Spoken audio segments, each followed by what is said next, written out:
देखिए, इस दुनिया में दो टाइप के लोग हैं। एक वो जिनके जन्मदिन मनाए जाते हैं, दूसरे टाइप के लोग वो होते हैं जिनकी जयंती बनती है। और जिसकी भी जयंती बनती है, थ्री इडियट्स मूवी के कुछ किरदार हैं और इन सभी किरदारों में जिस इंसान की वैल्यू शायद सबसे कम थी, ऐसा कहा जाता है कि मनमोहन सिंह एक बहुत ही समझदार व्यक्तित्व के धनी हैं, लेकिन अक्सर ऐसा देखा गया कि जब वो स्पीच देते हैं तो उनके सामने कंटेंट होता है, वो देख देख के पढ़ते हैं। नरेंद्र मोदी के लिए कहा जाता है कि ये बिना देखे पढ़ते हैं, बिना देखे बोलते हैं, बिना देखे स्पीच देते हैं।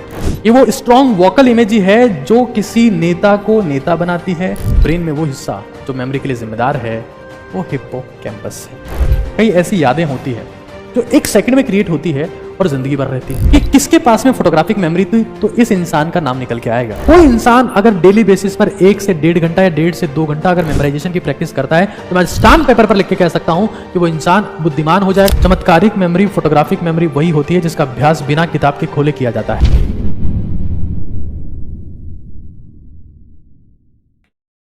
साथियों नमस्कार, गुड इवनिंग एवरीवन। आज का सेशन जिसका नाम है फोटोग्राफिक मेमोरी, चमत्कारिक याददाश्त, और इतना इंपॉर्टेंट सेशन है, शायद मुझे लगता है कि आपकी ज़िंदगी में कोई फिल्म आपको याद रहे ना रहे, लेकिन ये सेशन आपकी ज़िंदगी में हमेशा हमेशा के लिए एक परफेक्ट मूवी की तरह आपको हमेशा गाइड करेगा, ऐसा मेरा आपसे प्रॉमिस है। चमत्कारिक याददाश्त।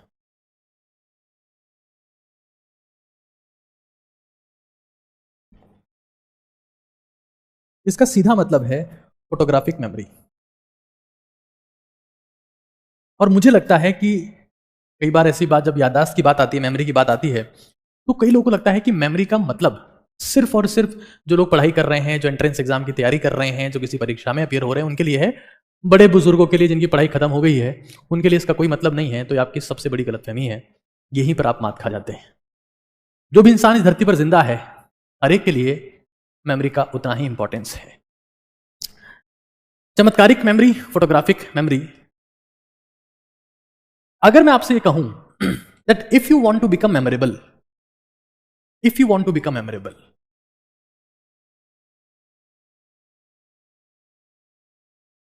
आप ऐसे व्यक्ति तो बनना चाहते हैं जिसको हमेशा याद किया जाए, तो उसका एक ही रास्ता है, ग्रेट मेमोरी।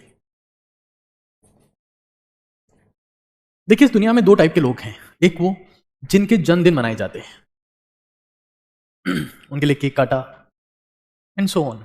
दूसरे टाइप के लोग वो होते हैं जिनकी जयंती बनती है, और जिसकी भी जयंती बनती है they had great memory.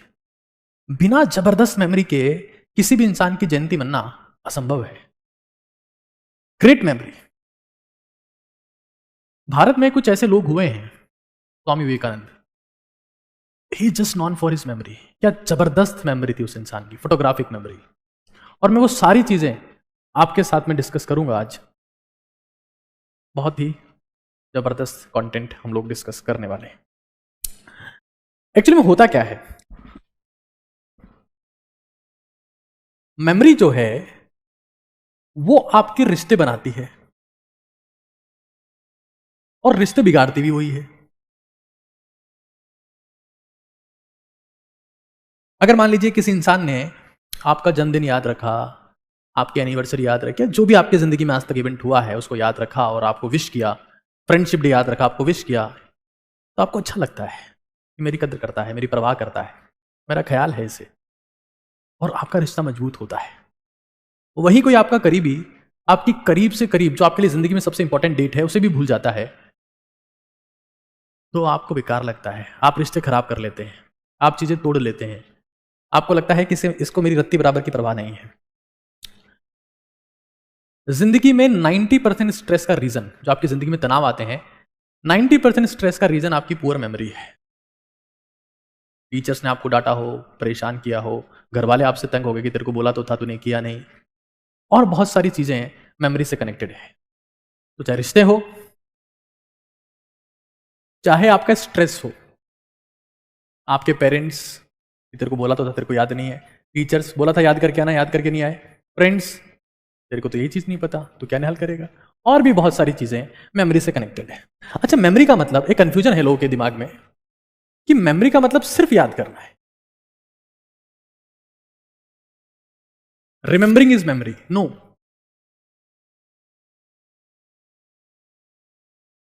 Forgetting is also the part of memory process. Also the part. It is the equally important one. वो इसलिए क्योंकि आपकी जिंदगी में बहुत बार ऐसे इवेंट होते हैं जो आपके लिए अच्छे नहीं होते हैं, तो आपका ब्रेन कोशिश करता है कि ऐसी चीजों को भुला दिया जाए, याद ना रखा जाए, और इसीलिए हमारे दिमाग में उन मेमोरीज को डिलीट करने का प्रोसेस है. दुनिया में कुछ ऐसे लोग भी हैं जिनके पास ये प्रोसेस नहीं है, उनकी बात भी हम लोग करेंगे. मेमोरी बढ़ाने के लिए कौन कौन से तरीके हैं उनकी बात भी हम लोग डिस्कस करेंगे. मेमोरी एक इतनी इंपॉर्टेंट चीज है कि मेमोरी आपकी इंटेलिजेंस का फाउंडेशन है. दुनिया में किसी भी एंट्रेंस एग्जाम का फाउंडेशन मेमोरी है. भारत में चाहे वो यूपीएससी हो, नीट हो, जेई हो, आप वकालत करते हैं, आप डॉक्टर हैं, आप जज हैं, आप ब्यूरोक्रेट हैं, आप पॉलिटिशियन हैं, बिना शार्प मेमोरी का आप इम्पैक्ट क्रिएट नहीं कर सकते. फिलहाल सेशन की शुरुआत करते हैं. वन बाय वन चीजों को समझते हैं. सबसे पहले हमारे फायदे की बात ही करते हैं, शायद वो ज्यादा बढ़िया रहेगा. Benefits of strong memory. देखिए, हम जिस कल्चर से बिलोंग करते हैं, हम जिस सोसाइटी से बिलोंग करते हैं, शायद उस सोसाइटी में मेमोरी की उतनी वैल्यू की नहीं जाती है. एक फोटोग्राफ आपको दिखाता हूं. ये थ्री इडियट्स मूवी के कुछ किरदार हैं, और इन सभी किरदारों में जिस इंसान की वैल्यू शायद सबसे कम थी वो आपको पता है. इस शख्सियत को कई लोग साइलेंसर भी कहते थे, और भारतीय समाज में ऐसे लोगों को रट्टू तोता का टैग दे दिया जाता है. उनको बोल दिया जाता है कि आप रट्टू हो और आपकी कोई वैल्यू नहीं है. ठीक है, अगर मैं आपसे ये पूछता हूं, एक बहुत सिंपल सा सवाल मैं आपसे पूछता हूं. रटाफिकेशन को, रटने को एक बहुत गलत व्यक्तित्व की निशानी माना जाता है कि उसकी रेपुटेशन उतनी अच्छी नहीं है.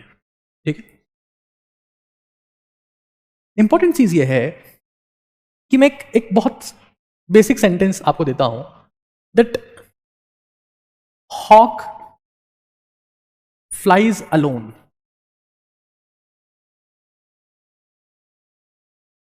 इन ग्रुप.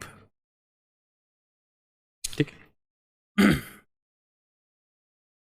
अगर आपको इस सेंटेंस का मतलब निकालना है तो आपकी मेमोरी में कुछ पता होना चाहिए, आपको कुछ कंटेंट होना चाहिए कि हॉक का मतलब क्या होता है, कि भाई बाज होता है, याद होना चाहिए. फ्लाई का मतलब क्या होता है, अलोन का मतलब क्या होता है, पीजन का मतलब क्या होता है, ग्रुप का मतलब क्या होता है. जब ये याद होगा तभी आपकी रीडिंग फास्ट होगी, और जब आपकी रीडिंग फास्ट होती है तो आप बहुत सारा कंटेंट, बहुत सारी चीजें एक साथ पढ़ पाते हैं. और जब आप एक साथ पढ़ पाते हैं तो ऐसा माना जाता है कि अगर आप दुनिया में आए हैं, धरती पर आए हैं, और आपने बहुत सारा कंटेंट पढ़ा है, तो आपने बहुत सारे लोगों का एक्सपीरियंस अपने आप में समा लिया है. तो रटना, जिसको इतना बदनाम कर दिया गया है, और रटने को सीधा मेमोरी से कनेक्ट किया जाता है. रटना मतलब इसकी मेमोरी अच्छी है और ये बेकार चीज है. हाँ, बेकार चीज, ये बेवकूफ है, ये रट्टू तोता है, और भी न जाने क्या क्या बातें होती, रट्टू तोता है. लेकिन सच्चाई यह है कि बिना मेमोरी के आप कुछ भी नहीं कर सकते. अगर आपको यह ना पता हो कि आपने खुद का शर्ट कहाँ रखा था, आपकी पैंट कहाँ रखी है, तो आप सुबह तैयार होने में लेट हो जाएंगे. आपको ब्रेकफास्ट में क्या पसंद है, कौन सा खाना आपको सूट करता है, कौन सा खाना आपको सूट नहीं करता है, तो आपकी तबीयत खराब होने लगेगी. और कई चीजें कि क्या आपने ऐसा किया था जिससे आपकी हेल्थ ठीक होगी. खैर, इसको हम आगे डिस्कस करेंगे आगे. एक और चीज है तो मुझे लगता है कि बहुत इंपॉर्टेंट है, सोशल इंप्रेशन. सोशल इंप्रेशन, ठीक है. एक बहुत सिंपल सा मैं एग्जांपल आपको देता हूं. ये आजाद हिंदुस्तान के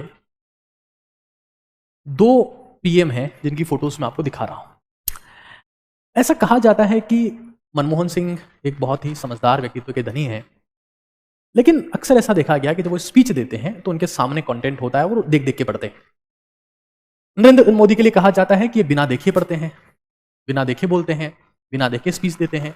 और इसलिए कई लोगों का ये परसेप्शन है कि ये, या कई लोगों का मानना है कि ये शायद ज्यादा टैलेंटेड प्राइम मिनिस्टर हैं. हमको कम से कम ऐसा नेता तो चाहिए जिसको ये पता हो कि देश के लिए करना क्या है. और वही मेमोरी इनको एक बेटर एडवांटेज देती है in compare to the Manmohan Singh. हो सकता है कि इनके पास डिग्री बेहतरीन हो, इनको पता हो करना क्या है, लेकिन ये देख देख के पढ़ते हैं और ये करोड़ों जनता के ऊपर, करोड़ों लोगों की जनता के ऊपर एक पॉजिटिव इंपैक्ट नहीं डालता है।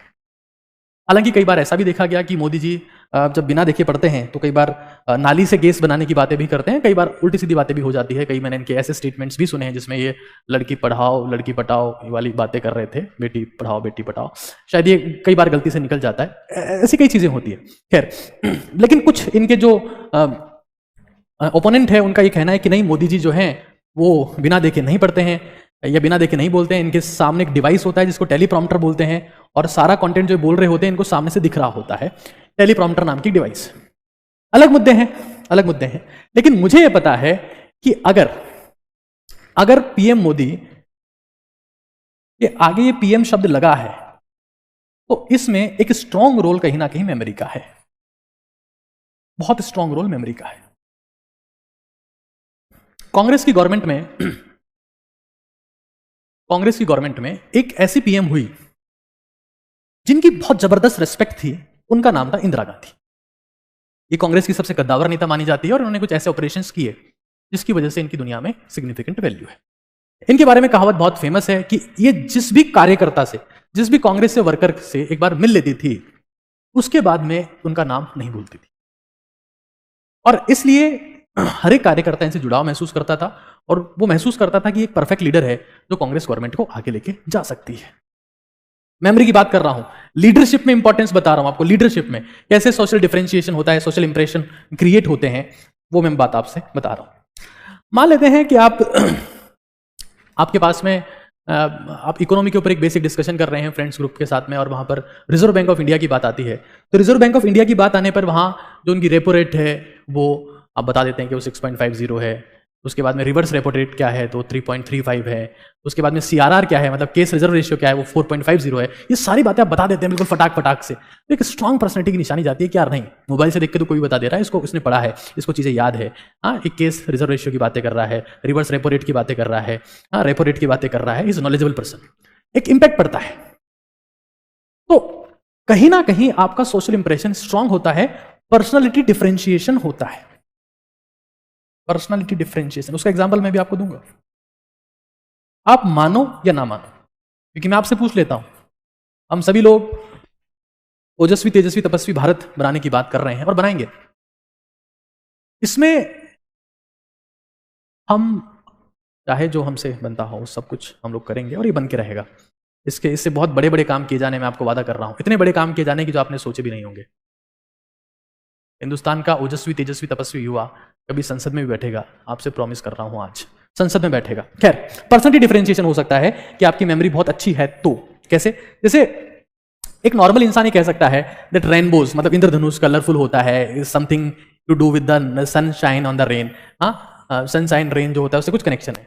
एक दूसरा बंदा ये कहता है that rainbows consist of A spectrum of colours created by the reflection, refraction and dispersion of sunlight in the water droplets. अब इसका सीधा मतलब क्या है? इसका सीधा मतलब यह है कि आप कौन सी बात कर रहे हैं यहां पर? रिफ्लेक्शन, रिफ्रैक्शन, डिस्पर्जन, ये कुछ कीवर्ड्स हैं जो उस इंसान को पता है। It creates a different level of impression, है कि नहीं है? क्योंकि आप अपने आप को डिफरेंशिएट कर चुके हैं।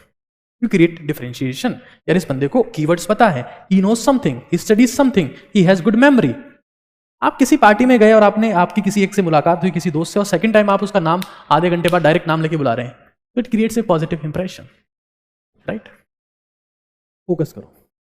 किसी भी इंसान की इमेज दो टाइप की होती है, व्यक्तित्व दो प्रकार का होता है, एक विजुअल इमेज और एक वोकल इमेज।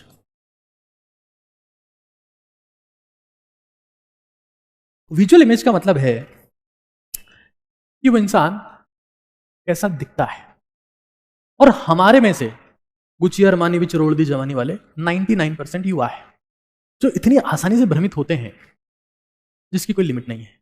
और गाने ऐसे सुनाए जाते हैं उनको कि उनको लगता है कि लाइफ इज ऑल अबाउट आप कैसे दिख रहे हो, जारा, वीर जारा, मर जारा और तारा नारा जो भी है।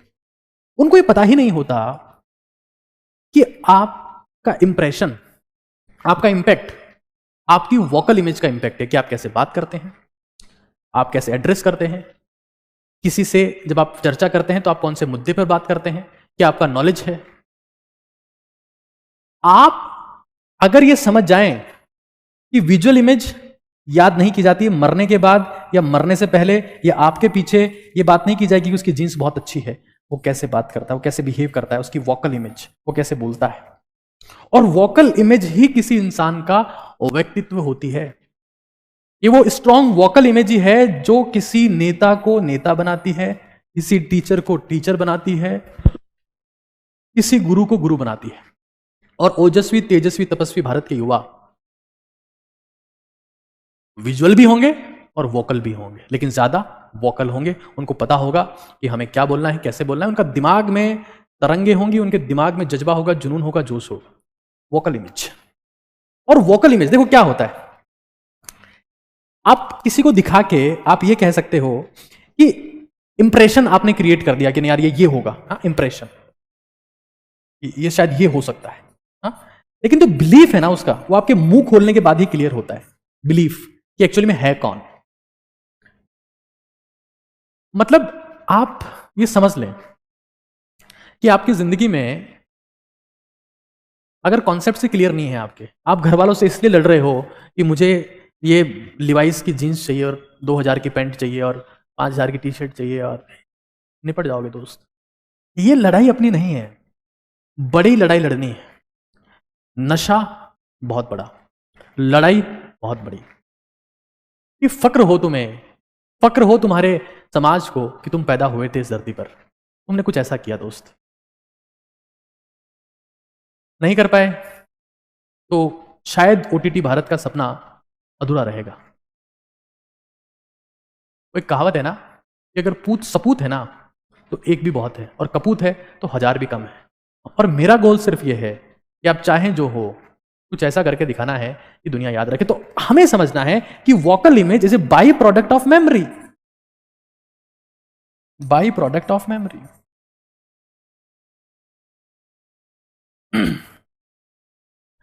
आप किस तरीके से, 3 वी होते हैं, 3 वी होते हैं, मैं आपको बताता हूं। एग्जीक्यूटिव वीज बोलते हैं उनको, एग्जीक्यूटिव व्यू, एग्जीक्यूटिव वी होते हैं, जो होते हैं विजुअल, वोकल, वर्बल। और आपको जानकर खुशी होगी कि हमारे हिंदुस्तान में टॉप पोस्ट पर बैठे व्यक्ति, इस टॉप पोस्ट पर एक समय बाद कोई ओटीटीएन भी हो सकता है, और मुझे लगता है होगा।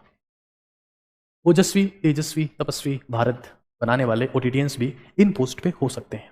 खैर फिलहाल मैं पीएम की बात कर रहा हूं। विजुअल पे इन्होंने काम किया कि मुझे हमेशा बढ़िया दिखना है, हमेशा बढ़िया से बोलना है, और कुछ ऐसे शब्दों का इस्तेमाल करना है कि वो नारा बन जाए। यूपी चुनाव के दौरान उन्होंने कहा कि यूपी और योगी है बहुत ही उपयोगी। ये वर्बल एक्सीलेंस का तरीका है। मैं आपको सारी चीजें सिखा रहा हूं जो उन्होंने अब सीखी है, ये अब इस्तेमाल कर रहे हैं। आप जिस उम्र में सीख रहे हैं, आप बहुत क्रांतिकारी व्यक्तित्व बनेंगे, ये मेरा प्रॉमिस है। और ओटीटीएंस हिंदुस्तान चलाएंगे दोस्त, ये मेरा वादा है आपसे, लिख के दे सकता हूं मैं आपको। ओटीटीएंस, ओजस्वी तेजस्वी तपस्वी भारत के निर्माता ही भारत चलाएंगे, ये मेरा आपसे वादा है, प्रॉमिस है। Visual, vocal, verbal, it's all about memory. और अगर आपकी मेमोरी में दम है तो आप कुछ कर सकते हैं, आप कुछ कर सकते हैं, ये मेरी गारंटी है। कुछ फैक्ट्स की बात करें तो अगर मैं आपसे एक सवाल पूछता हूं कि इंसान की मेमोरी कितनी है, तो आपको बिलीव नहीं होगा, बट इंसान की मेमोरी 2.5 मिलियन जीबी है। खैर ये फैक्ट्स और डेटा, इनका कोई मतलब नहीं है, हमें कॉन्सेप्ट पे काम करना है। हर चीज में कॉन्सेप्ट होते हैं, फैक्ट भी होते हैं। फैक्ट किसी काम के होते नहीं है, we have to apply the things. History of the memory की थोड़ी सी बात करते हैं एक बार। हिस्ट्री ऑफ द मेमोरी, यहां से आपको चीजें कनेक्ट होना शुरू होगी और आप समझ पाएंगे कि क्या हुआ होगा, क्या रहा है। एक बात समझिए, बहुत समय पहले हेनरी मोलेसन नाम के एक व्यक्ति थे। हेनरी मोलेसन,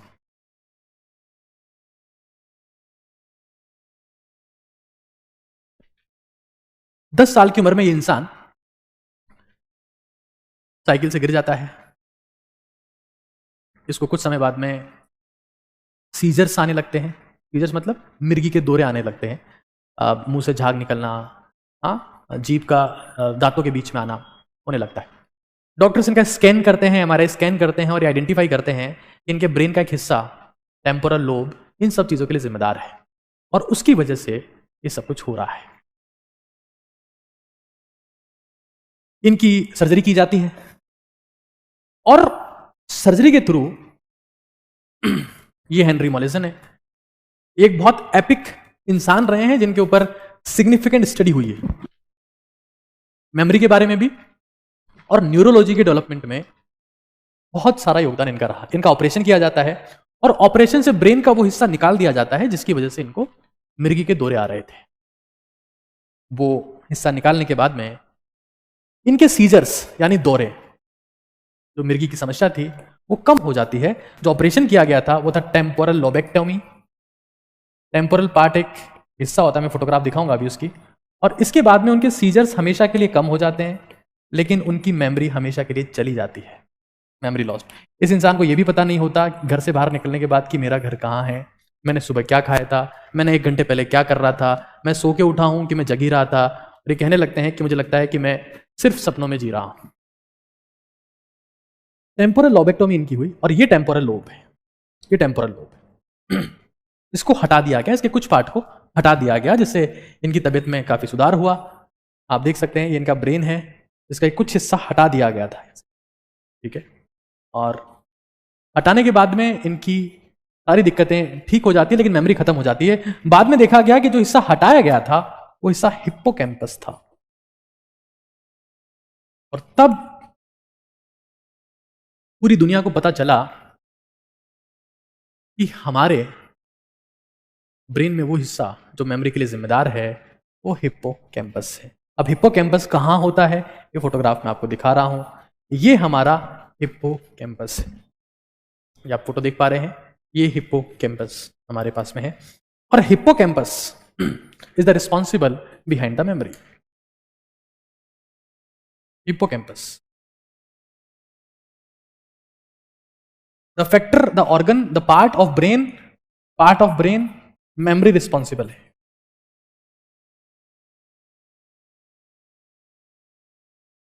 हिप्पोकैम्पस के पार्ट एक और हिस्सा होता है जिसको अमिगडाला बोलते हैं। ये बेसिक चीजें आपको पता होना जरूरी है आगे की समझ के लिए, चीजों को समझिएगा।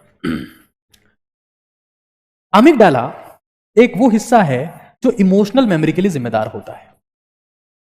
इमोशनल, देखिए हमारी जिंदगी में कई ऐसी यादें होती है जो 1 सेकंड में क्रिएट होती है और जिंदगी भर रहती है।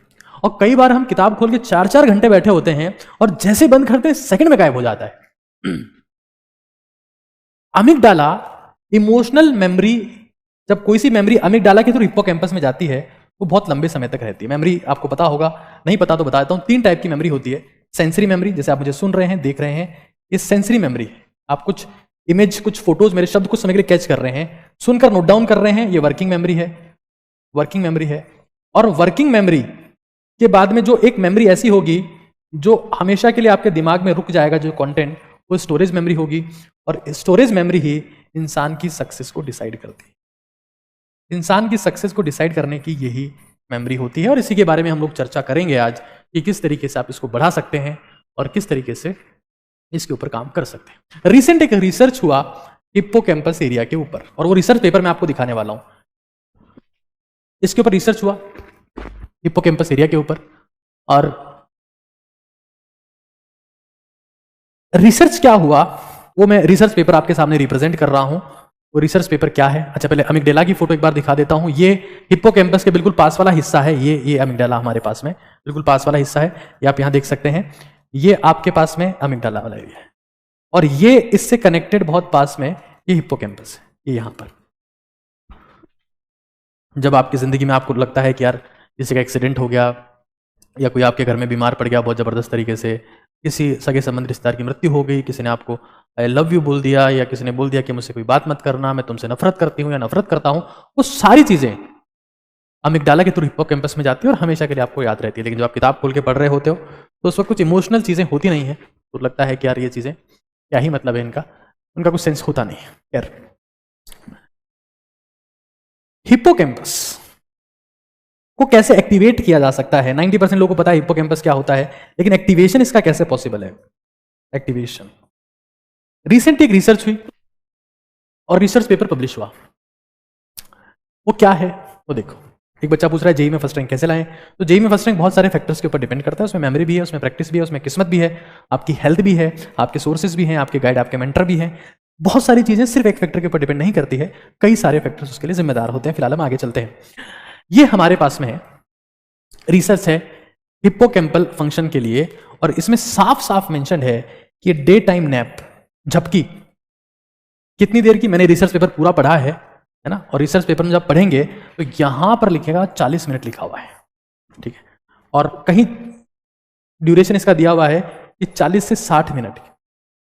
अगर आप बीच में रात को सोने की बात नहीं कर रहे हैं, ये दिन में जब आप काम कर रहे होते हैं, काम करने के बाद आप थक जाते हैं, दोपहर में, है ना, दोपहर में 40 से 60 मिनट की आप झपकी लेते हैं, तो इस restore the hippocampal function and improve the declarative learning. आप खुद की मेमोरी को 5 गुना बढ़ा सकते हैं, ये इस रिसर्च पेपर में मेंशन है, 5 folds।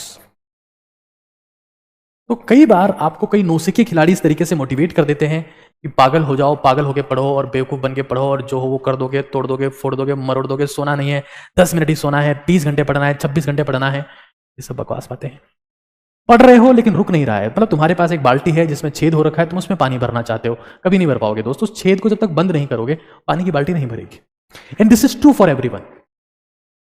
आपको ये समझ लेना है कि कुछ बेसिक प्रोसेस है जिंदगी में। सब कुछ हासिल करने का एक ही रास्ता है कि कुछ काम करो और शिद्दत से करो, और उस कुछ काम में एक चीज बहुत इंपॉर्टेंट है, वो है स्लीप, सोना। मैं हमेशा कहता रहा हूं that SED is very important if you don't want to be SAD। Sad से सैड अगर नहीं होना है तो स्लीप, एक्सरसाइज और डाइट के ऊपर काम करना बहुत जरूरी है। और ये रिसर्च पेपर कब का है? ये 2020 का रिसर्च पेपर है, जो स्लीप रिसर्च सोसाइटी ऑक्सफोर्ड ने पब्लिश किया है। तो साइंटिस्ट यहां पर बहुत सारे साइंटिस्ट थे, उनकी मैं बात नहीं कर रहा हूं, और ये लगभग सारे कॉग्निटिव फंक्शन की बात कर रहे हैं, ठीक है ना, सारे कॉग्निटिव फंक्शन की बात कर रहे हैं। वो मेमोरी भी हो सकती है, वो प्लानिंग भी हो सकती है, वो कंसंट्रेशन भी हो सकता है, वो रिकग्नाइजेशन भी हो सकता है। सारे कॉग्निटिव फंक्शन की बात यहां पर हुई है। खैर,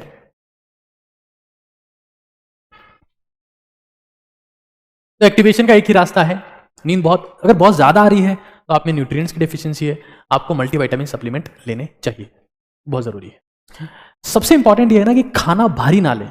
भारी खाने से ज्यादा नींद आती है, अच्छी नींद भी नहीं आती, बेकार नींद आती, बेकार नींद आती है, भर लिए बस, अब पेट में खाना गया, दिमाग में नहीं है, तो नींद आती है और वो क्वालिटी स्लीप नहीं होती है ना, बेकार नींद आती है, ठीक है। एक्टिवेशन कैसे कर सकते हैं?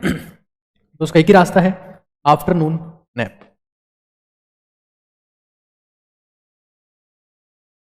जब आप क्लासेस के बाद में सो जाते हैं, या बड़े बुजुर्ग लोग बीच में सोते हैं, तो that is the best thing that you can do. ये इस चीज को समझ लेना है। आगे चलते हैं, थोड़ा सा और मुद्दा डिस्कस करते हैं। एक हमारे पास में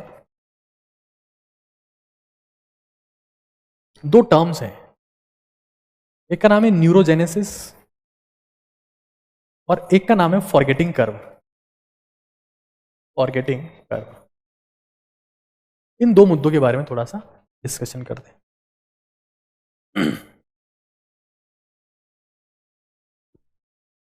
हम सभी जानते हैं बेसिक मेडिकल साइंस में हमको ये पढ़ाया गया है कि न्यूरॉन्स डिवाइड नहीं हो सकते, न्यूरॉन्स को डिवाइड करना संभव नहीं है। लेकिन रीसेंट रिसर्च ये कहती है कि न्यूरोजेनेसिस पॉसिबल है, किया जा सकता है। मतलब न्यूरॉन्स का नंबर बढ़ाया जा सकता है, मतलब आपकी दिमागी क्षमता बढ़ सकती है, और वो दिमाग के जिस हिस्से में बढ़ सकता है वो हिप्पोकैम्पस है। और शर्त यह है कि आपको 2 काम करने हैं, एक मेमोराइजेशन, कि आपके दिमाग को लगे कि हाँ इसको मेमोरी की जरूरत है, और दूसरा वर्कआउट, एरोबिक एक्सरसाइजेस, जिससे आपके दिमाग में ब्लड सप्लाई बेहतर होती। इसके बारे में आगे और चर्चा करेंगे। स्वामी विवेकानंद के बारे में बात करेंगे, कुछ डिजीज के बारे में बात करेंगे, और 10 ऐसे तरीके जिससे आप खुद की मेमोरीज को बहुत गजब की बना सकते हैं, उसके बारे में भी चर्चा करेंगे। आखिर में आपके सवालों का जवाब दिया जाएगा। चीजों को समझिए। मेमोरी का मतलब सिर्फ याद करना नहीं होता, चीजें हम भूलते भी हैं, और इसलिए एक नई टर्म आती है कि आप फॉरगेट कर गए, भूल गए, याद नहीं रहा। और आपने सुना भी होगा, एक बहुत प्रसिद्ध गाना है कि हम भूल गए रे हर वो बात मगर तेरा प्यार नहीं भूले। क्योंकि प्यार जो है ना, उसमें इमोशन है, और वो अमिगडाला से हिप्पोकैम्पस में जाता है।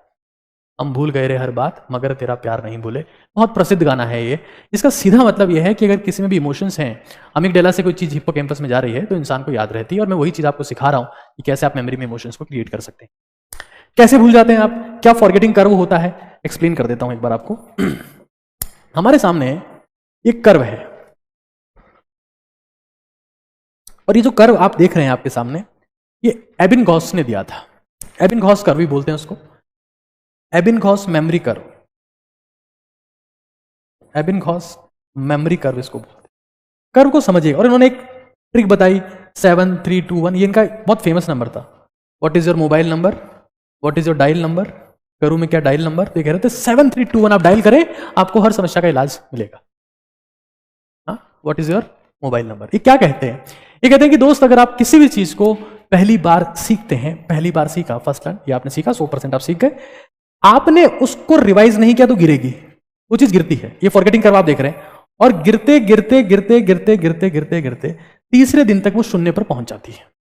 लेकिन आप उसको बीच में से ही उठा लेते हैं, मतलब पहले दिन आप फिर से पकड़ लेते हैं, जब वो 80% पे थी वो फिर से उठ जाती है और 100% पे आ जाती है। लेकिन वो फिर से गिरते, अगर आपने एक दिन बाद रिवाइज कर लिया तो अब 3 दिन में 0 नहीं होगी, अब 7 दिन में 0 होगी। लेकिन आपने फिर से उसको तीसरे दिन पर उठा लिया, जो 80% पे थी, तो फिर यहां पहुंच जाएगी 100% पे।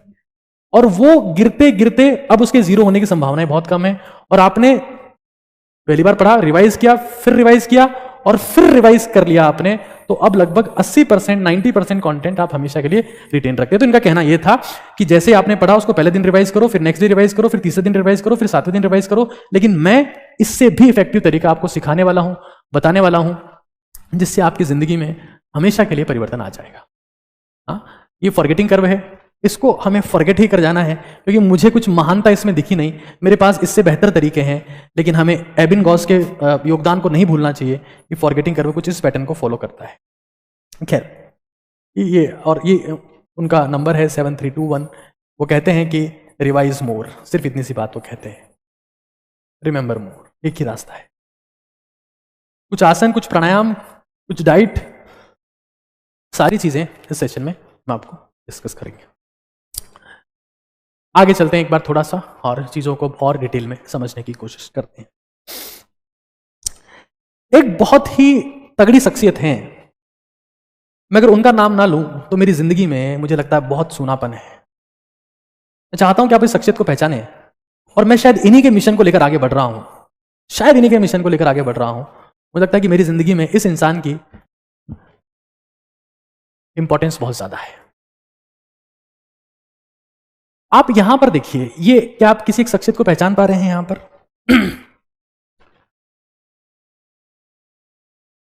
अगर आप इनका नाम जानते हैं तो जरूर से लिखें एक बार। इन सब में से आप किसी को जानते हैं तो एक बार जरूर से नाम लिखें।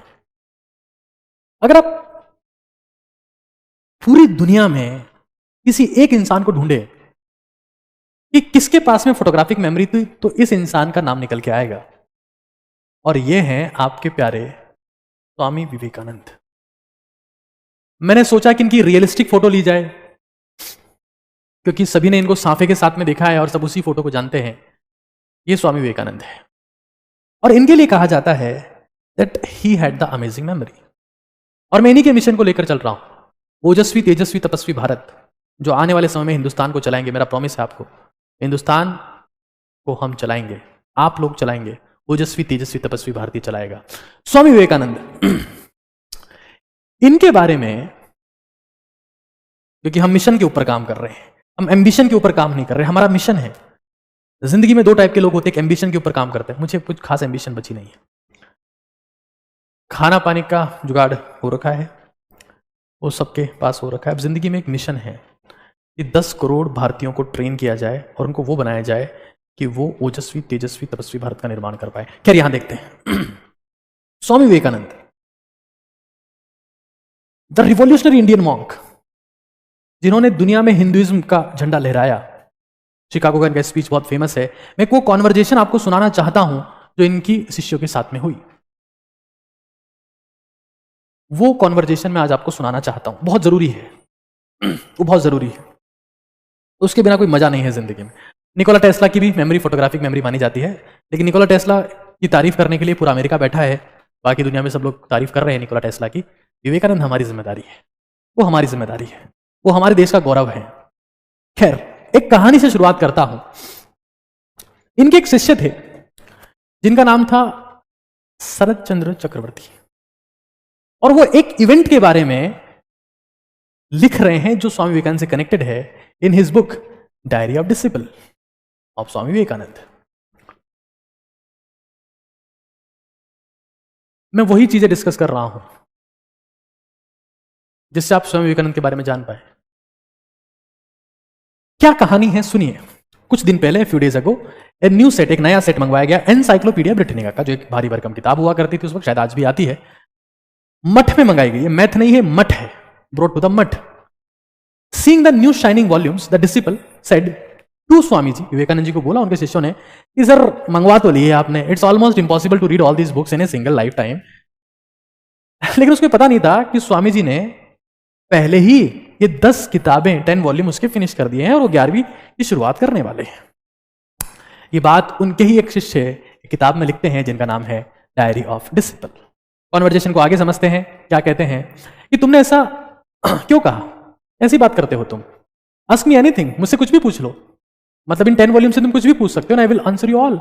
The disciple asked in the wonder, have you read all these books, सारी किताबें आपने पढ़ ली है?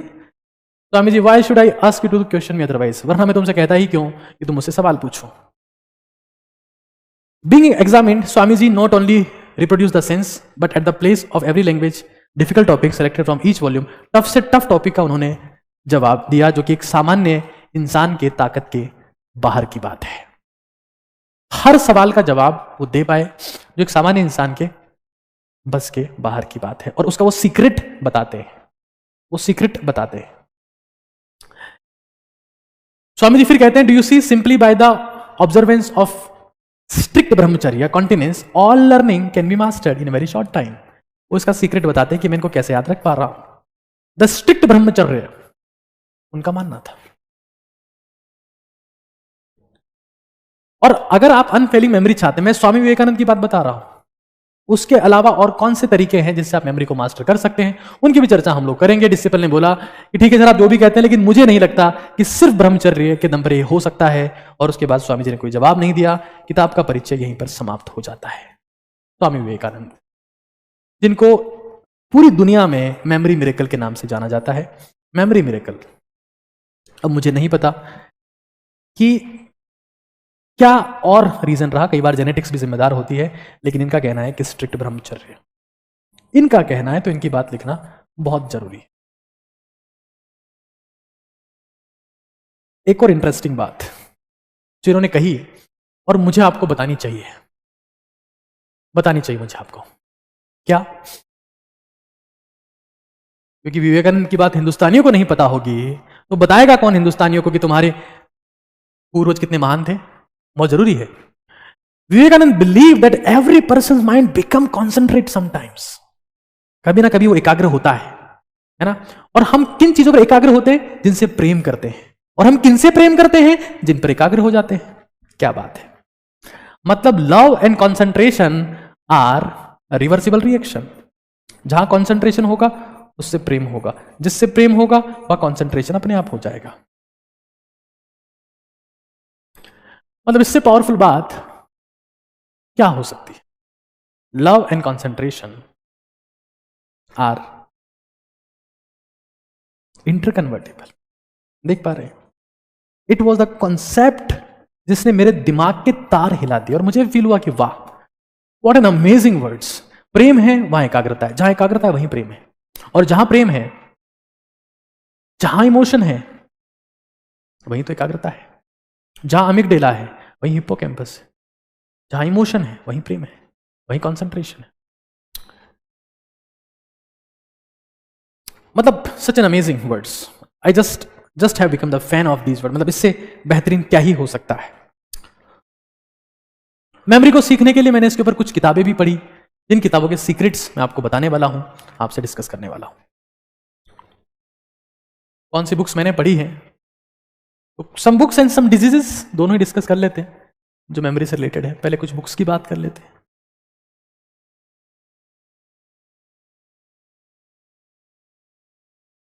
क्या अभी तक समझ में आ रहा है आपको?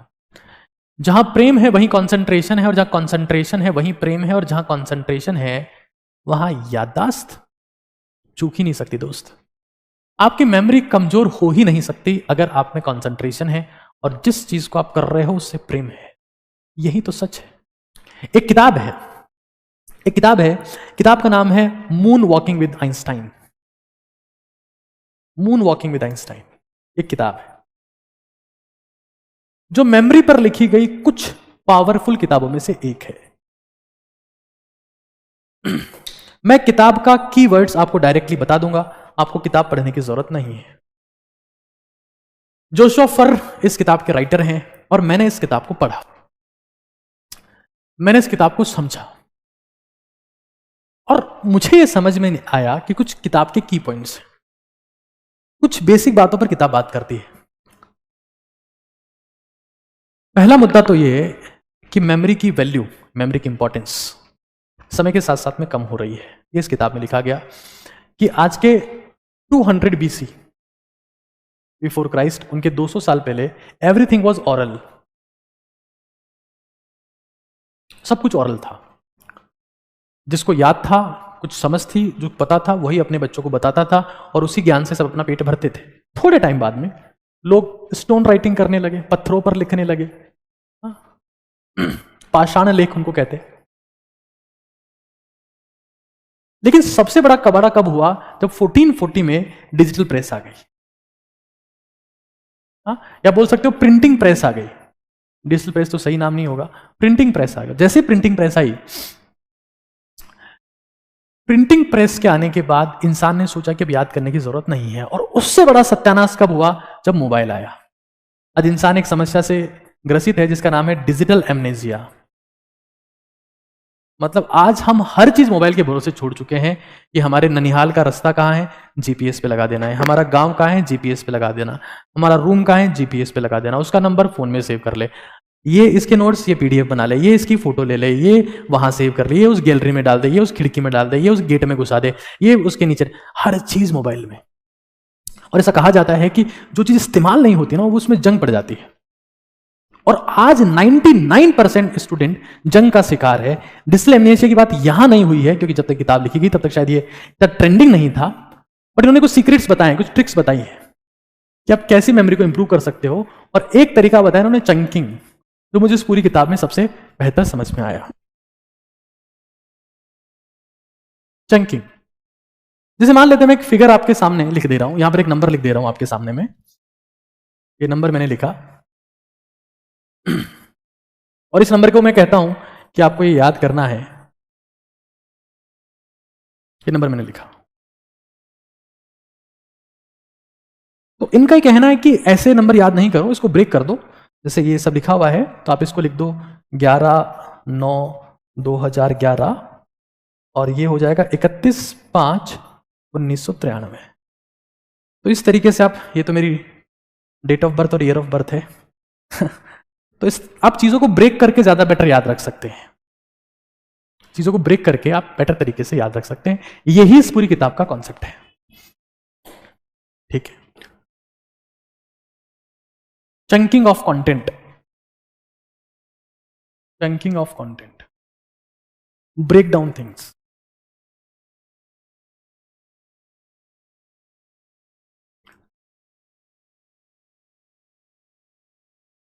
एक और किताब है मैं जिसकी बात आपके साथ में करने वाला हूं, और उस किताब का नाम है द अनलिमिटेड मेमोरी।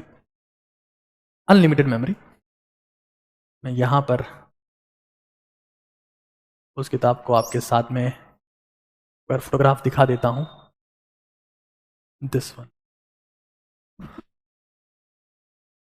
ये भी क्लेम कर रहे हैं कि हमारी 30 कितनी कॉपी सेल हो गई है, 300,000, 3 लाख के आसपास इनकी कॉपी सेल हुई। ये किताब ये कहती है कि शांत हो जाओ, बी काम, खुद शांत हो जाओ, दिमाग को भी शांत करो, वो सब कुछ अपने आप याद कर लेगा। Quit your mind and it will remember, ये इस किताब का कहना है। लेकिन ये किताब ये नहीं बता पाती कि शांत कैसे हो, इसके बारे में यहां कोई इंफॉर्मेशन नहीं है। हमारे ऋषि मुनियों ने प्राचीन समय में बताया कि एक प्राणायाम है, मैं चंद्रवेदी प्राणायाम आपको हमेशा बताता रहता हूं कि लेफ्ट नोस्ट्रिल से सांस लेना है और वो बहुत अल्ट्रा पावर है। उसके अलावा एक और प्राणायाम है जिसका नाम है भ्रामरी, जिसमें आप अपनी इस फिंगर को, इंडेक्स फिंगर को यहां फोरहेड पे रखते हैं, बाकी उंगलियों को अपनी आंखों के ऊपर रखते हैं, कानों को अंगूठे से बंद कर लेते हैं और फिर गहरी सांस लेने के बाद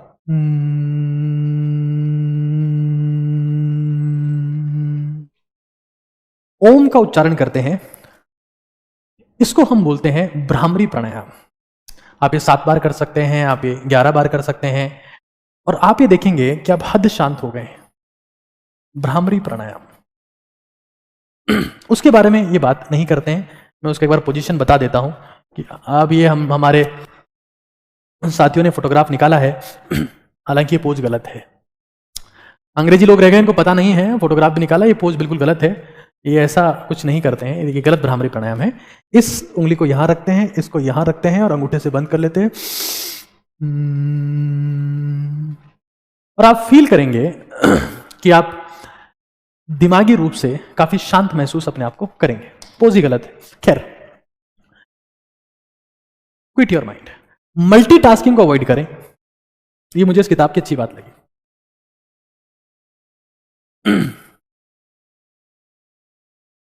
कुछ भी आप ऐसा काम करते हैं जो आपको लगता है कि नहीं यार मैं एक समय में 2 काम निपटा दूंगा, 3 काम निपटा दूंगा, 5 काम निपटा दूंगा। एक बच्चा पूछ रहा है कि स्ट्रिक्ट ब्रह्मचर्य क्या होता है। ब्रह्मचर्य के ऊपर मैंने काफी सेशन लिए हैं, आप इसी चैनल पे चेक कर सकते हैं। मल्टीटास्किंग नहीं करना, टाइप भी कर रहे हो, पढ़ भी रहे हो, लिख भी रहे हो, वो तो खैर अच्छी बात है, फोन पे बात भी कर रहे हो, मम्मी से बात भी कर रहे हो, ये नहीं करना है। There must not be multiple, मतलब आपको मल्टीपल टास्क नहीं करने, आप सिंगल टास्क के ऊपर फोकस करें, तभी आप ज्यादा बेटर कर सकते हैं।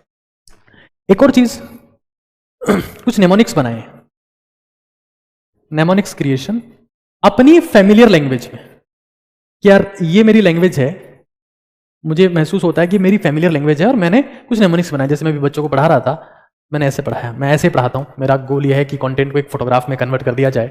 ये आज की क्लास का ही कंटेंट है।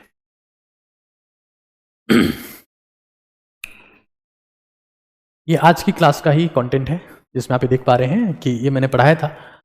मुझे लगता है कि मेरी मेमोरी काफी अच्छी है और मैं ज्यादातर समय कंटेंट को देखने में बिलीव नहीं करता हूं।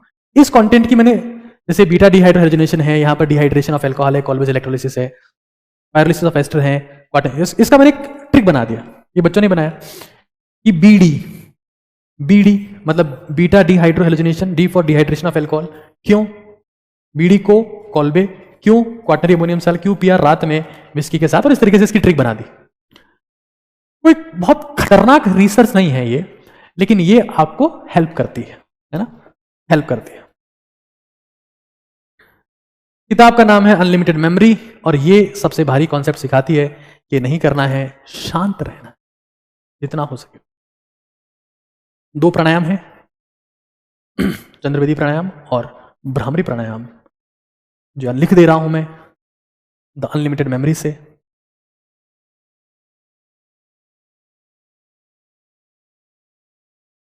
बी काम, शांत रहें और मल्टीटास्किंग को अवॉइड करें।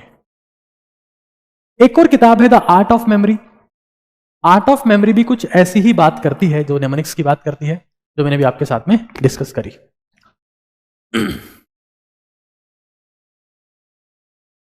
चलिए, आर्ट ऑफ मेमोरी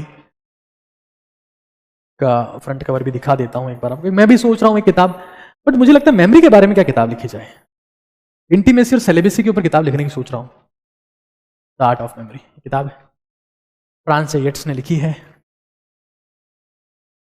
और one of the modern libraries 100 best non fiction books of 20th century, ये इनका क्लेम है।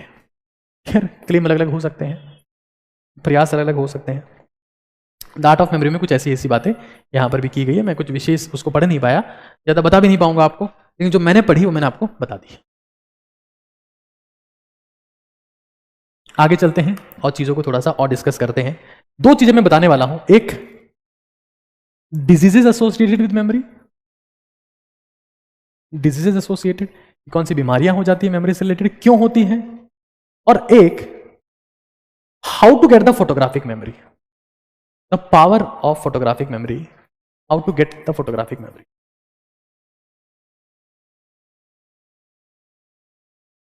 काफी इंसाइट्स मैं आपको दे चुका हूं, अब कुछ और चीजें यहां पर डिस्कस करने की कोशिश करेंगे।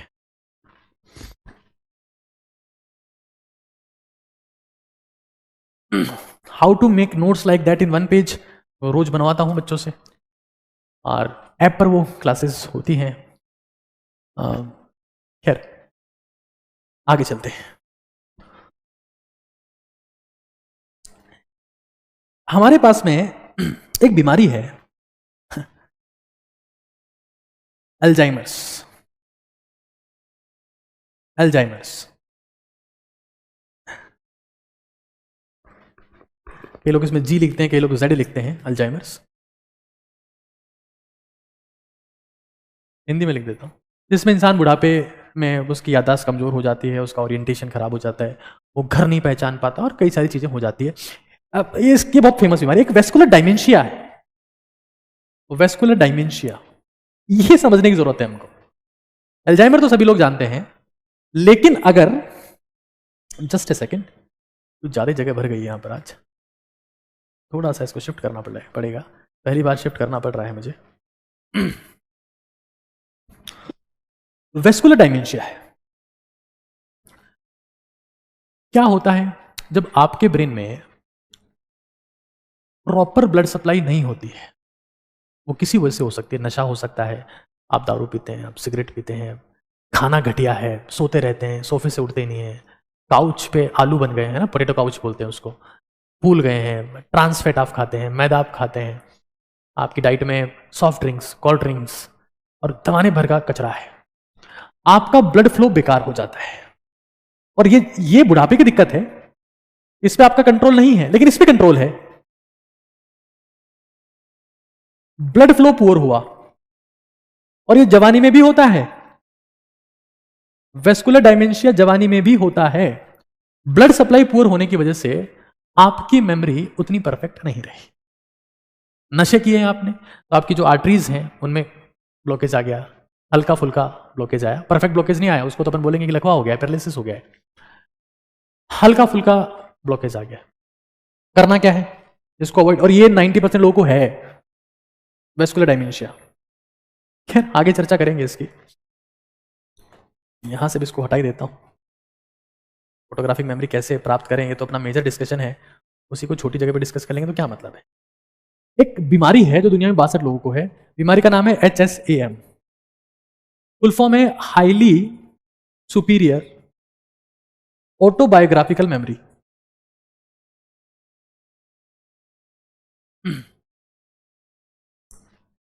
इनको हर चीज याद रहती है, दिक्कत इनके साथ में यह है कि ये अपना पास्ट भी नहीं भूल पाते हैं और इसलिए हमेशा परेशानी में रहते हैं। आप इनको कभी कुछ भी पूछ लो कि इस तारीख को क्या हुआ था, ये आपको जवाब दे देंगे, दे हैव गुड मेमोरी, लेकिन अति हर चीज की बुरी है। अब इनके साथ जो पास्ट में बुरा हुआ उनको पता ही नहीं है, मतलब भूल भी नहीं पा रहे हैं वो कि यार मेरे साथ में ये हुआ था, वो बार बार याद आता है, बार बार। और फीमेल्स में ज्यादा कॉमन है ये HSAM, फीमेल्स में बहुत कॉमन है। तो याद रहना, बहुत कुछ याद रहना शायद अच्छी बात नहीं है, बट मैं आपको वो सिखा रहा हूं जो जरूरी है। ये कुछ बीमारियां हैं, कुछ और भी है, लेकिन सेशन ज्यादा लंबा हो जाएगा, मैं उनको डिस्कस नहीं कर रहा हूं। मुद्दे की बात पर आते हैं। शायद अभी तक आपने इसको एंजॉय किया है, अगर आप बता देंगे मुझे तो शायद मैं और ज्यादा एंथुजियाज्म के साथ में, मोटिवेशन के साथ में चीजें प्रोसीड कर पाऊंगा। शायद मुझे 1.25 घंटा लगातार बोलते हुए हो गया है। अगर आप एंजॉय किया है तो जरूर से एक बार बताएं, ताकि फिर मैं आगे चलूं।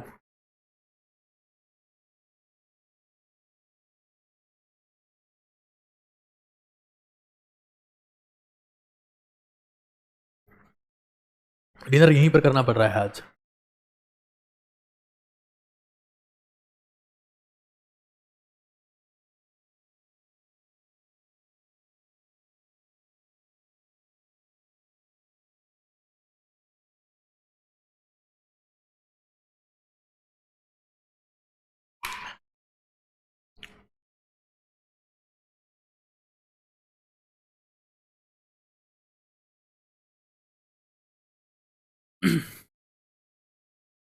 फोटोग्राफिक मेमोरी की तरफ कैसे जाएं, वो हमारा मुद्दा है। आज का मेजर डिस्कशन भी वही है। कैसे हासिल की जा सकती है। जब भी आप सेशन को एंड करें तो एक बढ़िया सा मैसेज कि आपने क्या सीखा, कैसे आपको हेल्प मिली, वो और कोई नया मुद्दा जो आपके दिमाग में है आप मुझे जरूर से बता के जाए, ताकि मैं उसके हिसाब से आगे चीजें प्रोसीड करूं। खैर, क्या आपके दिमाग में कुछ ऐसा तरीका है जिसके माध्यम से मेमोरी को फोटोग्राफिक मेमोरी में कन्वर्ट किया जा सकता है? आपको लगता है कि यार ये एक तरीका है जिससे मेमोरी बढ़ सकती है?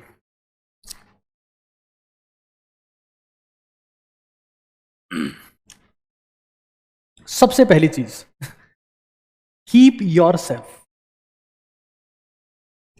In perfect shape.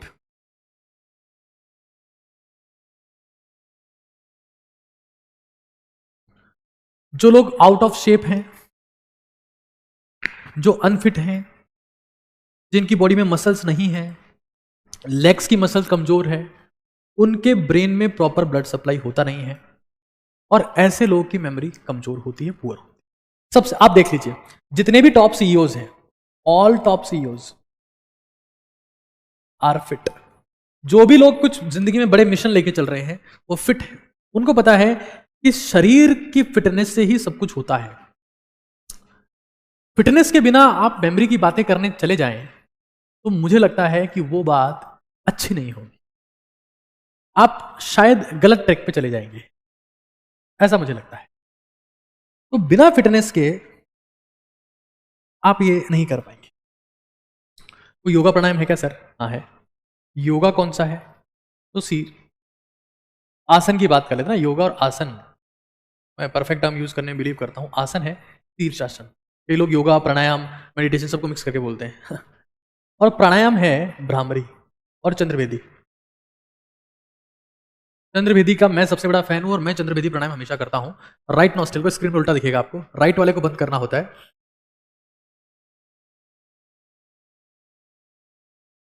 और लेफ्ट से आपको लगातार सांस लेनी होती है। शीर्षासन है। शीर्षासन क्या होता है, कैसे किया जाता है, वो एक बार देख लीजिए। ये शीर्षासन है। अगर आप परफेक्शन के साथ में नहीं कर पाते हैं तो ये सेमी शीर्षासन है, इस तरीके का। ये तो सब कर सकते हैं। इसका गोल क्या है? गोल ये है कि खोपड़ी में ब्लड आए, यहां ब्लड आए। प्राणायाम मैंने आपको बताया, भ्रामरी प्राणायाम।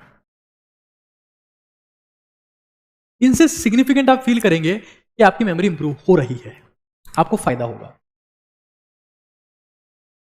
ऐसा पोस्ट तो आप कर सकते हैं, ये तो मैं मान के चलता हूं, ये तो आप कर ही सकते हैं कम से कम।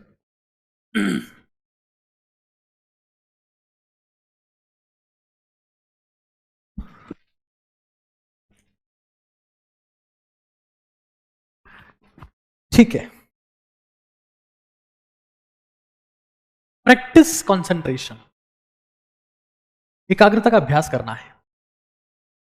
एकाग्रता का अभ्यास, देखिए दुनिया में हर एक चीज एक अभ्यास है और कहीं ना कहीं एकाग्रता भी एक अभ्यास है।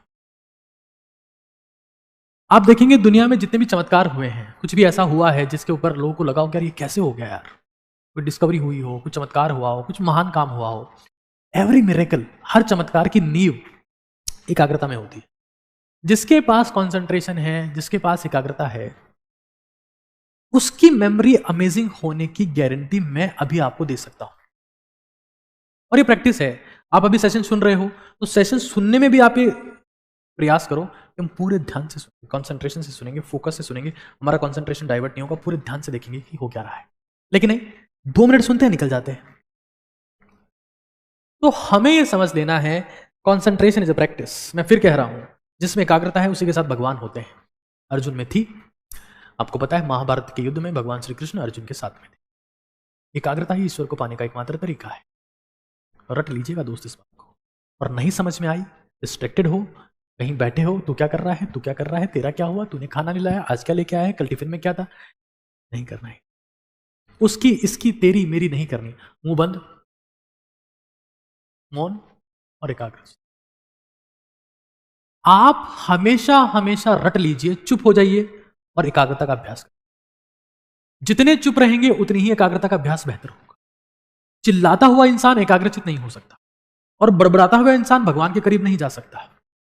मेमोरी उसकी दुश्मन हो जाती है, उसको कुछ याद ही नहीं, वो भुलक्कड़ बन जाएगा। चुप रहिए, कंसंट्रेट करने की प्रैक्टिस करिए। ऐसा कहा जाता है कि आपकी डाइट में और अगर ओमेगा 3 फैटी एसिड्स अच्छे हैं, ज्यादा हैं, प्रोटीन बढ़िया है, हाई प्रोटीन है, तो भी आपका दिमाग काम करता है। लेकिन इसके लिए, एकाग्रता के लिए तो चुप रहना बहुत जरूरी है। हर वक्त चिल्लाते रहो, इससे उससे बतियाते रहो और फिर ये बात करो कि हमारी मेमोरी बेकार है, ये बातें समझ में नहीं। आप ये समझ लो, ओमेगा 3 फैटी एसिड्स की डाइट में क्या क्या आते हैं वो मैं एक बार आपको दिखा देता हूं, ताकि आपको वो चीजें क्लियर रहे हमेशा के लिए कि क्या क्या आता है उसमें। ये आप देख सकते हैं। ये तो मैं अवॉइड करता हूं, इतना प्रीफर नहीं करता मैं इन चीजों को। बीज हैं, सारे बीज हैं, कुछ दालें हैं, ये थोड़ा बहुत यहाँ घी है, यहाँ बादाम है, अंडे हैं, अखरोट है, ये बादाम है, ये ओमेगा 3 फैटी एसिड्स, और ये अखरोट आप देख सकते हैं यहाँ पर, ये contain high amount of omega 3 fatty acid. और इनसे ऐसा देखा गया है, रोज मैं कई लोगों से बात करता हूँ और उनको बोलता हूँ कि बादाम खाया करो, और वो सर एक दिन 10 मुट्ठी खा ली है। अरे सर मेमोरी तो बढ़ी नहीं, आप बोल रहे थे मेमोरी बढ़ती। डेली जब कुछ भी चीज करने को बोली जाए तो उसका एकमात्र लक्ष्य होना चाहिए दोस्त, कि चाहे 2 बादाम खा रहे हो लेकिन रोज खाओ, चाहे 5 मिनट एक्सरसाइज कर रहे हो तो रोज करो, क्योंकि निरंतरता ही ईश्वर का एकमात्र लक्षण है। अगर किसी मनुष्य में वो आ गया तो उसका ईश्वर बनना निश्चित है। मनुष्य में निरंतरता की कमी है, और जब कमी होती है तभी वो बैठा रहता है, प्रयास नहीं करता है, और अचानक से ईश्वर से चमत्कार की उम्मीद करता है। निरंतरता की कमी ही किसी से चमत्कार की उम्मीद करवाती है कि अब तो वो कुछ करेंगे हमारा। गलतफहमी है दोस्त, गलतफहमी है।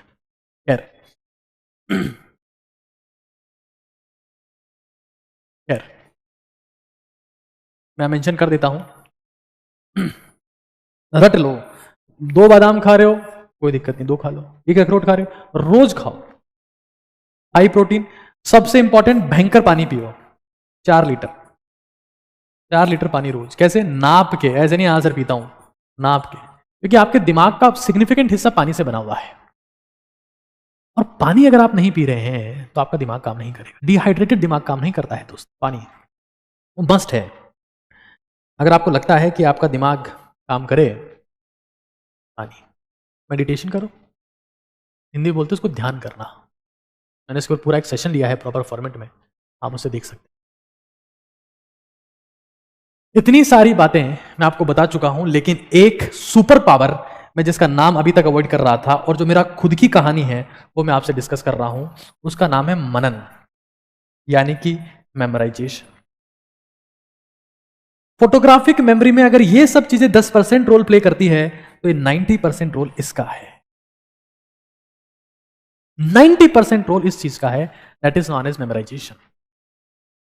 मेमोराइजेशन में करना क्या होता है कि आप अगर खाना खा रहे हो, आप नहा रहे हो, आप सोने जा रहे हो, आप ट्रैवल कर रहे हो, आप गाड़ी ड्राइव कर रहे हो, आप ये डिसाइड करते हैं कि मैं इसके बारे में सोचूंगा, किसके बारे में? जो आपने पढ़ा हुआ है, और फिर आप उसके बारे में सोचना शुरू करते हैं। कोई इंसान अगर डेली बेसिस पर 1 से 1.5 घंटा या 1.5 से 2 घंटा अगर मेमोराइजेशन की प्रैक्टिस करता है, तो मैं स्टाम्प पेपर पर लिख के कह सकता हूं कि वो इंसान बुद्धिमान हो जाएगा, दिमाग तेज काम करने लगेगा, समझ विकसित हो जाएगी। सबसे बड़ी बात, वो फोटोग्राफिक मेमोरी के बहुत करीब पहुंच जाएगा। अगर कोई इंसान 5 साल तक इस ताकत का अभ्यास करता है तो स्वामी विवेकानंद के बहुत करीब वो इंसान होगा, ये मेरा प्रॉमिस आपसे है। हुआ क्यों था ये? मैं जब स्कूल में था तो मैं गांव से ट्रेवल करता था अपने शहर में जहां मेरा स्कूल था, और एक बस में ट्रेवल करता था सुबह पहले, जिसमें भीड़ होती थी। सब लोग बीड़ी पी रहे होते थे, सीट कभी मिलती नहीं थी, पूरी बस में धुआं ही धुआं होता था, बैठ कभी पाता नहीं था, किताब निकाल नहीं पाता था, पढ़ कभी पाता नहीं था। 1.5 घंटा जाने में लगता था, 1.5 घंटा आने में लगता था। और मुझे लगता है कि यार मेरा रैंक, मेरी परफॉर्मेंस, मेरा सब कुछ खराब होता जा रहा है, मैं कुछ कर ही नहीं पा रहा हूं। उस वक्त मेरे पिताजी ने मुझे एडवाइस किया, जो पढ़ता है उसका रिवीजन तू बस में ही कर लिया कर। मैंने कहा कैसे करूं, किताब तो खोल नहीं पाता। बोले किताब खोला मत कर, मन ही मन में किया कर। और जब मैंने इसका अभ्यास शुरू किया तो मैं आपको सच बता रहा हूं कि मैं बिना किताब को खोले पढ़ने लगा, और मुझे तब एहसास हुआ कि चमत्कारिक मेमोरी, फोटोग्राफिक मेमोरी वही होती है जिसका अभ्यास बिना किताब के खोले किया जाता है। मेरी जिंदगी में उस वक्त जो परिवर्तन आए, जो चेंजेस आए, वो आज भी आपको रिफ्लेक्ट हो रहे होंगे कि मैं इतना बड़ा सेशन इतना बड़ा सेशन नॉन स्टॉप ले पाता हूं, बिना किसी गलती के ले पाता हूं, बिना कोई मिस्टेक के ले पाता हूं, that is just because of the memorisation. मुझे बिलीव है, मैं मानता हूं कि मैं चीजों को परमानेंटली रिमेंबर कर सकता हूं और बहुत हल्के से हिंट के साथ में मैं बहुत सारी चीजें एक्सप्लेन कर सकता हूं, वरना ये संभव नहीं हो पाता। मेमोराइजेशन एक वो सुपर पावर है जिसमें आपको नहाते धोते चलते खाते एक कोने में बैठ के आंखें बंद है, आप कंटेंट के बारे में सोच रहे हैं, यहाँ ये था, यहाँ ये था, हाँ ये था। तुम दुनिया में किसी भी एग्जाम का नाम ले लो, तुम चाहे जो बन जाओगे, मेमोराइजेशन की प्रैक्टिस 2 घंटा। मैं आपको कहता रहा हूं 4 प्रोसेस होते हैं। कुछ भी आपने पढ़ा उसको रिवाइज करो, रीड रिवाइज, पढ़ा रिवाइज करो, समराइज करो, समराइज करो, और फिर उस कंटेंट को मेमोराइज करो, मनन। ये फॉर्मूला है RRSM। आपकी जिंदगी हमेशा के लिए बदल जाएगी। मैं आपको लिख के दे सकता हूं, और मैं मेमोरी की बात आके तभी कर रहा हूं जब मुझे पीपीटीज की जरूरत नहीं होती, मुझे कंटेंट याद करने की जरूरत नहीं होती, मुझे कंटेंट याद होता है। अगर मैं पुअर मेमोरी के साथ में आकर आपको ज्ञान दे रहा हूं, जिसकी खुद की मेमोरी पुअर है, जो एक शब्द ढंग से नहीं बोल पाता है, 2 लाइन इंटीग्रेट नहीं कर पाता है, 2 लाइन प्रॉपर्ली नहीं जोड़ पाता है, मुझे लगता नहीं कि आप में से एक भी इंसान मेरी बात सुनने में इंटरेस्टेड होगा। और अगर ओटीटी, ओजस्वी तेजस्वी भारत की बात हम लोग करते हैं, स्ट्रांग मेमोरी, याद रखो इसने तुम्हारे साथ क्या किया, बहुत जरूरी है। सबसे इंपॉर्टेंट चीज मेमोरी इसलिए भी हमको चाहिए कि किसने तुम्हारे साथ क्या किया। तुम्हारे पेरेंट्स का मजाक उड़ाया, तुम्हारा मजाक उड़ाया, तुम्हारी परफॉर्मेंस का, तुम्हारी वैल्यू का, तुम्हारी पर्सनैलिटी का, तुम्हारे स्टेटस का, तुम्हारे परिवार का, तुम्हारे खानदान का, तुम्हारी परफॉर्मेंस का, हर चीज का मजाक उड़ाया, उनका नाम याद रखो दोस्त। मेमोरी बहुत जरूरी है, और याद नहीं रख पाए तो निपट जाएंगे। रीड करो, रिवाइज करो, पॉइंट निकालो, 4, 5, 10 पॉइंट निकालो, मतलब समराइज कर दो कंटेंट को। और फिर महान लोग बिना किताब के पढ़ते हैं, महान लोग, उनको किताब की जरूरत नहीं होती पढ़ने के लिए। बेवकूफ लोग किताब खोल के पढ़ते हैं ताकि दूसरों को दिखा सके। मतलब मैं आपको बता दे रहा हूं, महानता का एक रास्ता है मेमोराइजेशन। ये बाकी सप्लीमेंट है, ये हेल्प कर सकते हैं कि भाई आप मुझे बताओ कि मुझे अच्छा क्रिकेट खेलना क्या करूं, तो ये सप्लीमेंट है, हेल्प कर सकते हैं। करोगे क्या? प्रैक्टिस, मेमोरी की प्रैक्टिस ये है, सब निकल जाएगा। हमारे शरीर का नियम है, जो आता है वो चला जाता है। खाना खाओगे चला जाएगा, पानी पियोगे चला जाएगा, सांस लोगे बाहर आ जाएगा, जो आएगा वो चला जाएगा। रोक के रखना है, क्योंकि भूलना जरूरी है नेगेटिव बातों। आपको ये समझ लेना है कि अगर आप मेमोराइजेशन की प्रैक्टिस कर रहे हो, मनन की प्रैक्टिस कर रहे हो, तो आप ये महसूस करोगे कि आपकी जिंदगी में चमत्कार होना शुरू हो गए। मोबाइल डिपेंडेंस खत्म कर दो, पीडीएफ के चक्कर में मत रहो, खुद कंटेंट लिखो, पेन चलाओ। पेन चलेगा, दिमाग चलेगा। इस चीज को हमेशा के लिए रट लो दोस्त। मेमोराइजेशन, मनन, जिसमें आप एक टॉपिक, जैसे मान लो XYZ, मैं डिसाइड करता हूं कि मुझे ग्लोबलाइजेशन के बारे में, या फिर मैं यूक्रेन रशिया वॉर, चलो वो थोड़ा अजीब सा टॉपिक, ग्लोबलाइजेशन के बारे में। ग्लोबलाइजेशन के बारे में जितने भी पॉइंट्स हैं मैं उसको समराइज करूंगा, सोचूंगा। या सेल के बारे में, सेल बायोलॉजी के बारे में, सेल डिवीजन के बारे में बैठा और मैं सोचूंगा शुरू से, डिस्कवरी किसने की, ऑर्गेनेल्स कौन कौन से होते हैं, क्या क्या काम होता है, कैसे सेल डिवाइड होती है, माइटोसिस क्या होता है, मियोसिस क्या होता है। मैं बैठे बैठे सोच रहा हूं, किससे बात, बकवास नहीं करनी दोस्त, चुप रहना है, आंखें बंद, मुंह बंद, तब दिमाग काम करता है। अब मेमोराइजेशन जिस दिन आपने जिंदगी में शुरू कर दिया, आप फोटोग्राफिक मेमोरी के बहुत नजदीक होंगे। और हिंदुस्तान का कोई सा भी एग्जाम हो, यूपीएससी, नीट, जी, दुनिया का कोई सा एग्जाम, मेमोराइजेशन एक वो तरकीब है जिसके थ्रू आप अपनी जिंदगी को हमेशा के लिए बदल सकते हो, न्यूरोजेनेसिस शुरू कर सकते हो, न्यूरोजेनेसिस। लेकिन हम डिजिटल एमनेसिया से पीड़ित हैं। भारत में 45 से 50 साल के लोग भूल रहे हैं, ये इंडियन एक्सप्रेस की रिपोर्ट कहती है। Digital amnesia, the technological boom is made Doom for your memory. और ऐसा कहा गया, brain will rust if you don't use it. इस्तेमाल ही नहीं करना है, सब फोन में डाउनलोड करके घूम रहे हो। पेन चलेगा, दिमाग चलेगा, कोई संदेह उसमें नहीं है। डिजिटल एमनेसिया, ओडिटियंस को डिजिटल एमनेसिया नहीं हो सकता। एक चीज देखो, न्यूरोजेनेसिस मैंने आपको बताया था, neurogenesis is the formation of neurons, और ये हॉलमार्क है जिससे ब्रेन डेवलप हो सकता है। कहां होता है मेनली? तो हिप्पोकैम्पस में होता है। कैसे होता है? मेमोराइजेशन। और कैसे होता है? पसीना बहाओ, पसीना बहाओ। कैसे भाई? सीढ़ियां चढ़ो। ब्रेन चेंज कर दोगे तुम यार, किस्मत की क्या औकात है, ब्रेन चेंज कर दोगे तुम। मतलब किस्मत तो कुछ भी नहीं है हमेशा के लिए। मतलब जिसका ब्रेन ही चेंज हो गया उसके लिए किस्मत क्या चीज है? न्यूरॉन्स जब आपस में इंटरकनेक्ट होते हैं तो उसको न्यूरल कनेक्शंस बोलते हैं। और न्यूरल कनेक्शंस को आप बेटर कर सकते हो वाया मेमोराइजेशन, बहुत तगड़ा बना सकते हो वाया मेमोराइजेशन। आपकी जिंदगी को हमेशा के लिए चेंज कर सकते हो वाया मेमोराइजेशन।